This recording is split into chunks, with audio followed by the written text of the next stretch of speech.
Hey everyone, welcome back to Legends of Mushrooms with Genghis.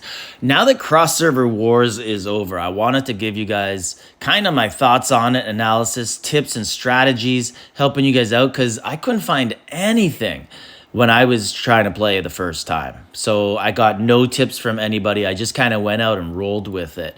So I'll get you some tips. So first off, green is your server. So I'm on my own server right now.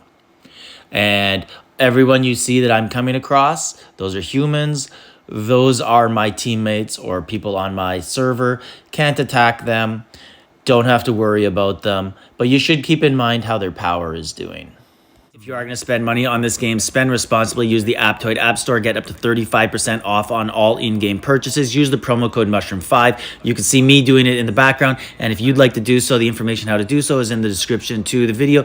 Save money. Put more in your pocket. You care how their power is doing? Well, if their power is low, it means there's probably a strong enemy on server with you. But you can gang up on the person because at the end of each battle, this is something you need to know. So let's say you fight somebody and you win, but they took away 25% of your power. Well, your next battle, you're going to start with 75% power, not 100. And same with the enemy. You can use that against them. They're on your server. So here's me. I just found one. And always click auto because it'll engage right away. The only reason to not click auto is if you're trying to run away. Turn it off. Now, if you find someone and their power's weak, go after them, right? But another really, really big tip that I had no idea is the size of the circle matters. So if you look at right there, Lord Hulago, big green circle, that's our #1 player on the server.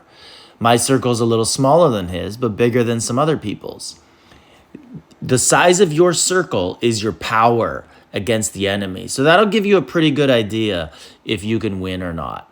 Now, another tip is you see this kind of like, looks like I'm going around a circle here, this gold like coin, I guess.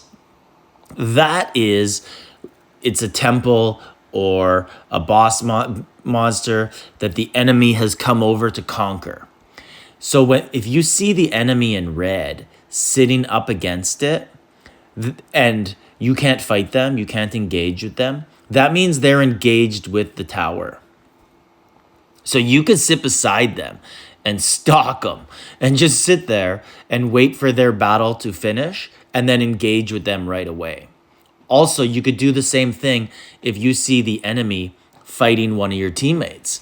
You could sit there and just like right here, this guy's engaged with the tower and I'm just waiting. This other guy's waiting too. And we're both just waiting to pounce on him. And between the two of us, we should be able to kill him and defeat him. And usually they go back to their own server. Sometimes they teleport within your own server and try to fight again. Basically, that's a good way to not let them run. Because in this game, it's really hard to, shall we say, change paths. Like if you're walking around the map and looking to fight, that's easy, no problem. But if you all of a sudden see a big enemy and you want to get out of there and book it and run, it's not easy to do that. It's not an easy game to engage like that. So this guy, I sat on for like 3 minutes. I had to edit it out, just waiting and waiting. And then I finally get him and get to fight with him. And it was worth it because I came out on top. So gotta like that. And now he gets a choice whether he wants to revive on the spot or revive with a teleport. If he does the teleport, he can move and go home. If he revives on the spot, well, he's pretty misguided because I just whooped him. So I would sit there and wait for him again. And now another thing to do after battles is go to teleport. And so I found another guy here. But go to teleport, look at the full map, like I just did there, slide around, look for the red targets, and then go find them. And they're always going to be around your big towers or your big boss monster that's on your own map. And most of this, I was on my own map on the final day because basically enemies were coming to our server. So our server decided like, hey, let's set up a chat group. Let's all join together. Let's go in and play. And we did, and it was very successful. in these cross server wars, I know from other games, they usually call them server wars. The team that plays defense and has more patience usually comes out ahead. So that's a good strategy. So you can see there, lots of us waiting to jump on that guy, hoping he'd revive. And now here's me scrolling around the map, looking for red. I found it, and I'm going to sit there and just wait and hope I can jump on this guy because he's sitting there fighting against the tower, and I'm waiting for him to be done and just wanted to fight him.